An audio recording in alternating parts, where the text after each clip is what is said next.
మీరు ఇంటికి పోవాలి, సాయంత్రం అయితే పాలు పిండే పరిస్థితి, పితికే పరిస్థితి వస్తుంది, వంట చేయాలి. మీరు పోవాలంటే పోనీయకుండా చుట్టూరు కందకాసు వేసేవాళ్ళు. నాకైతే అవన్నీ చూస్తే ఆశ్చర్యం వేస్తుంది. అందుకే అందరూ కలిసి ఆ పార్టీని భూస్థాపితం చేయాలనే పంతం పొంది మొన్న ఎన్నికల్లో చరిత్రలో నేను ఎప్పుడూ చూడలేదు అలాంటి విజయాన్ని సాధించి పెట్టారు. ఈరోజు ఇది ఒక కూటమి ప్రభుత్వం. కూటమి ప్రభుత్వంలో మేము ఒకటే నిర్ణయం చేసుకున్నాం. నేను గాని, మా మిత్రుడు జనసేన అధ్యక్షుడు పవన్ కళ్యాణ్ గాని, ఇంకో పక్కన బీజేపీ పార్టీ జాతీయ స్థాయిలో నరేంద్ర మోడీ గారి నాయకత్వం గాని, ఇవన్నీ కూడా మీరు ఒక్కసారి చూస్తే ఏ విధంగా పరిపాలనలో మార్పులు వచ్చాయో మీరే గుర్తుపెట్టుకోవాలి. ఈ 100 రోజుల్లో నా అనుభవాలన్నీ ఒకసారి మాట్లాడతాను. ఈరోజు నేను వచ్చినప్పుడు 3 ఇండ్లకు వెళ్ళాను. నేను వచ్చింది ఇక్కడికి నేరుగా మీ సమస్యలు తెలుసుకోవాలని, మీతో నేరుగా మాట్లాడాలని, సమస్యల్ని అర్థం చేసుకుని సమస్యలు పరిష్కారం చేయాలనే ఉద్దేశంతో ఇక్కడికి వచ్చాను. ఇప్పుడే మొట్టమొదటిసారిగా పటాస్ కజావలి ఇంటికి వెళ్లారు. ఆయనకు ఒక తల్లి, అదే మరి ఇంకో పక్కన చూస్తే భార్యతో సహా ఒక కూతురు, ఒక కొడుకు. ఆ తల్లికి 4,000 రూపాయలు పింఛన్ ఇస్తున్నాం. మీరందరూ ఒక విషయం గుర్తుపెట్టుకోవాలి. భారతదేశంలో ఏ రాష్ట్రంలో ఇవ్వని విధంగా నెలకు 4,000 రూపాయలు పింఛనిచ్చే ఏకైక ప్రభుత్వం ఈ రాష్ట్ర ప్రభుత్వం అని చెప్పి కూడా నేను మీకు తెలియజేస్తున్నా.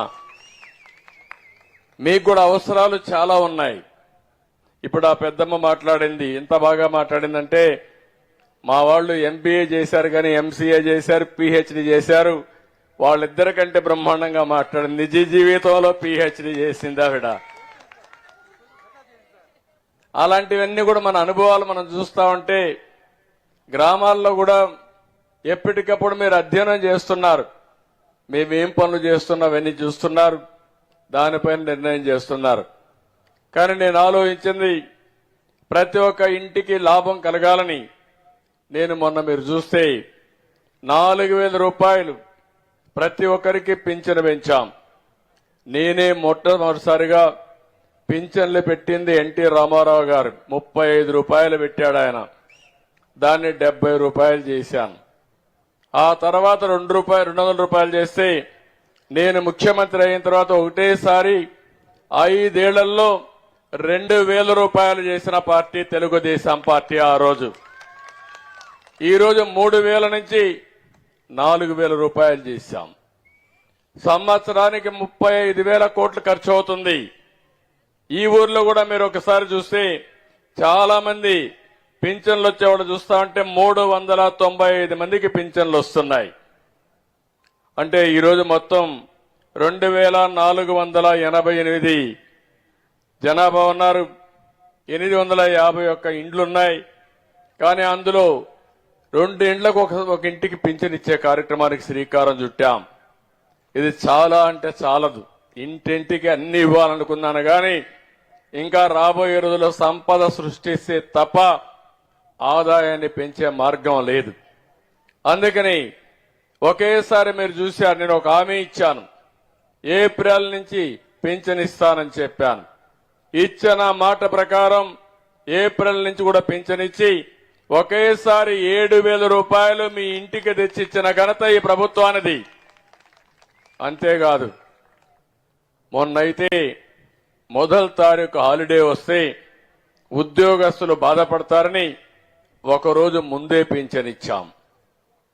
అంటే ఒక పట్టుదల పెట్టుకుని, అది కూడా నేను ఒకే మాట చెప్పాను, ప్రతి నెల మొదటి తారీఖున పేదల సేవలో అనే పేరుతో నేను గాని, మా ఎమ్మెల్యేలు గాని, మా అధికార యంత్రాంగం, కలెక్టర్ మొదలుకొని అందరూ కూడా ఈ పేదవాళ్ళ ఇండ్లకు రావాలి, మీ కష్టాలు నేరుగా తెలుసుకోవాలి, ఇచ్చే సహాయాన్ని కూడా మేము ఇచ్చినప్పుడు ఉండే తృప్తి, రెండోది మీ కష్టాలు చూసి మీతో కూడా అనుసంధానం అయితే చాలా బాగుంటుందనే ఉద్దేశంతో చేశాం. ఈ ఇంట్లో నేను చూశాను, ఆర్థిక ఇబ్బందులుంటే 10వ తరగతి చదువుకునే అమ్మాయి నిలిచిపోయింది. ఆ అమ్మాయి పట్టుదల కూలి పని చేపించే పరిస్థితికి వచ్చారు. ఆ అమ్మాయి పట్టుదలతో 10th క్లాస్ ప్రైవేటుగా పెట్టి పాస్ అయ్యింది. కొడుకును చూశాను, ఆ అబ్బాయిని ఏం చేశారంటే చదువుకోనికుండా 9వ తరగతి చదువుతా ఉంటే మెకానిక్ పంపించారు, 300 రూపాయలు వస్తుందని. తండ్రి మామూలుగా ఈ కూలీ పని ఎక్కడ ఇండ్లు నిర్మాణం చేసి అక్కడికి వెళ్తున్నారు. తల్లి అయితే అక్వాకల్చర్ పక్కన చేపలు అవన్నీ ఉంటే అక్కడ పనిచేస్తుంది. మొత్తం ఆ కుటుంబం బ్రతకడానికి పిల్లలను కూడా చదువుకు మానేశారు. ఇంకో పక్క ఇల్లు కట్టుకున్నారు. ఆ రోజు ఇల్లు కడితే ఆ డబ్బులు దగ్గర మీరు చూస్తే 65,150 రూపాయలు ఇవ్వకుండా 5 సంవత్సరాలు ఇబ్బంది పెట్టారు.